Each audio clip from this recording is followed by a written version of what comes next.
So this one time I was babysitting for the Rosenthal family. I was in high school, and the Rosenthal family is great. I adore them. Marianne and Tommy are the parents, and they have 2 little boys, Kevin and Ryan.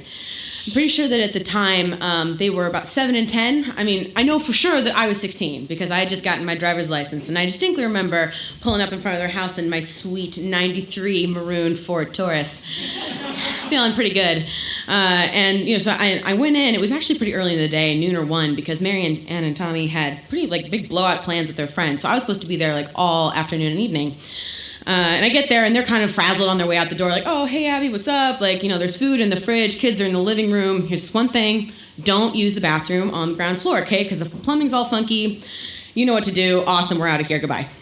So I go in to check on Kevin and Ryan. They're set up watching Wizards of Waverly Place, having a great time. Hey, kids, what's up? And I am fully prepared to start in on my fun and educational program for the afternoon. But first, Mom's got to pee. So, I was listening. I was paying attention. I'm not going to use that downstairs bathroom. No. I go upstairs to the little tiny bathroom outside of Kevin and Ryan's room.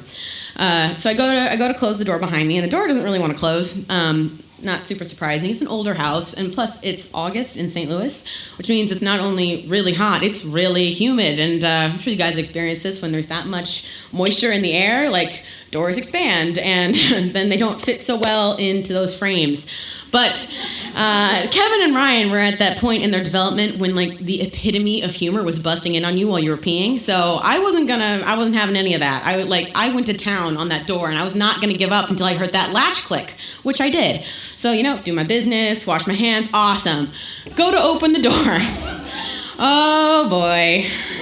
That is stuck, capital S stuck. I didn't, jiggle, oh, I'm stuck. No, I tried, and nothing. And so right away, I've got to tell Kevin and Ryan, I can't just disappear for the whole day. So, but they are really into this Disney Channel program apparently, because I am screaming, Kevin, Ryan, for minutes on end. And finally they're they come upstairs, oh, what's going on? I am locked in here. Could you please just try to jiggle the door or something? It's really stuck. The door's really stuck. They can't get me out. I'm okay, I got to call your parents. I don't have my phone. Unfortunately, what I do have is a window, right, already. And so Kevin and Ryan, they're resourceful. They find me a ball of twine. They feed me the end of that twine under the door. I pass the twine out the window. They go outside with the phone, tie the phone to the twine. I haul it up through the window. Now I've got a phone. Things are looking up, Things are already getting better. And so I'm yelling to Kevin and Ryan through the window, okay, kids, I got this. Got it under control. You go back inside. Yeah. So, like an adult, I make the call, Mom, I'm stuck in this bathroom. It's really tiny. It smells weird. I don't have so much to do. And she's oh, sweetie, I'm so sorry. Do you need me to come over? No, I can figure it out. I'm fine. And I hang up that and kind of compose myself. And now I've got to make the real call, right? I got to call Marianne and Tommy, tell them what's up. So I, dial Marianne's number, pick up. It's oh, hey, Marianne, funny thing. I'm totally locked in your bathroom. She's first, oh God, panicked. But I'm oh, no, it's totally fine. I'm fine, I'm safe. Your boys are safe. I know what's up. I'm checking on them. Verbally. And I think I did a pretty good job selling it because it becomes quickly apparent, she's not cutting her evening short. She is going out, she's having a grand time. This is a me problem, officially. So I hang up ooh, okay. And now I'm really alone because I have given Kevin and Ryan access to the popsicles and permission to start the Harry Potter movie. So I'm not going to be seeing much of them. I'm kind of on the hour. I'm kind of yo, you alive? And they're yeah. And then we just continue on in that way. But the hours start to go by, guys. Oh boy. And this is a small bathroom. I'm talking, you're sitting on the toilet, you kick your legs out, boom, your heels hit the opposite wall. Small. Okay, so I do a lot of staring, a lot of kind of existential thought, make some phone calls to old friends, how you doing? They don't pick up, And so then I'm getting a little cagey now, All right, what's going on here? So I go, boom, go over to the linen closet. What's in here? Old towels, no use, slam. Okay, medicine cabinet now, awesome. Gonna take a few Flintstone vitamins because that's good for me. And pop an Advil, don't know why I did that, just boredom probably. And you know, now we're kind of headed into like hours 5 and 6 of Kevin and Ryan chilling downstairs having a nice time with me in this bathroom. And so then it starts to get weird, right? Like, kind of like started thinking more abstractly, like seeing things I hadn't seen before. Like, should I like take a bath? Like, is that what I should do right now? Should I just like take a bath? Like, maybe. No, I ditched that idea, but I am hungry. And and like when there are not that many options in a bathroom, weirdly. And so I started looking like, you know, why are we always just like putting toothpaste in our mouth and spitting it back out again? What's that about? Like, could it be some kind of maybe like snack sort of? And I kind of get into like, you know, I'm not gonna lie to you guys, like I ate a weird amount of toothpaste.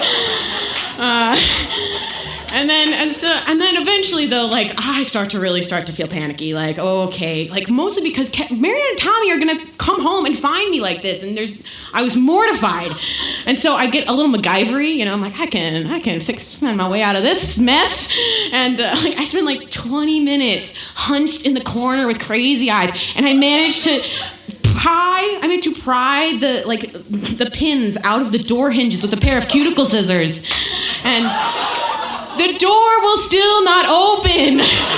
The humidity has formed a perfect, infallible seal around this door, and I am never getting out. All right, so 7.5 hours. Marianne and Tommy roll up, right? And you're thinking, thank God, the Calloway's arrived. Well, what are they gonna do? I am stuck in this bathroom. And I mean, you know, props to them. They get creative. You know, they start like running football plays down this tiny hallway, just like smashing their bodies into this door. Like, we're gonna get you out of here, kiddo. I call their neighbor Stan. Stan's like a big guy. He's got tools. Stan can't do shit, okay? But great, now someone else has seen me in this position. I mean, not seen me, but you get the idea. And so now the tone starts to turn kind of dark, you know, kind of, oh, what's gonna happen? Like, and so we start bandying around the term fire department, you know.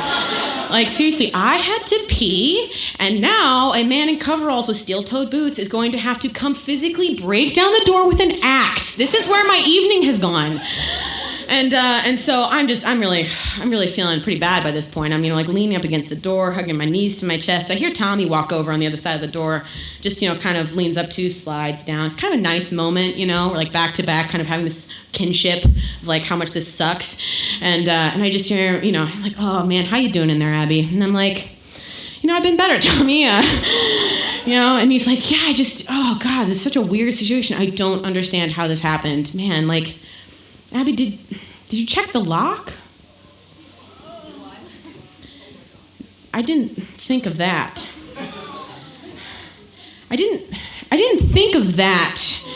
In 8 hours, it never occurred to me that I might have locked the door behind me on the way into the bathroom. Okay, so I do what anyone would have done in this position. I lie. Of course, I checked the lock. I'm reaching up. What kind of idiot wouldn't check the lock? I unlocked the door. Okay, so now it's weird because everyone on the other side of the door has distinctly heard me unlock the door. And I'm going to tell you something I'm not proud of, which is that I continued to pretend the door was closed for like another 10 minutes. And now it's really bad because they're pushing on their side and I'm holding it closed on my side. But eventually I got to give it up, right? That can't go on forever. So like Tommy gives the door a big hard heave and I let go and the door bursts open. I'm like, hey! What? Oh my God, what are the what? Thank you guys. You Stan, what's up? Okay, so now I'm sitting on the staircase with Marianne, and she is just like, she's kind of the image of defeat, really. She's like curled up with her head in her hands, kind of like rocking back and forth a little bit. I'm obviously feeling great. It was a really great night for me. She finally goes, oh, Abby, I just don't know what to do about paying you for tonight. And I just stand up and go, Marianne, this one's on me. Thank you, guys.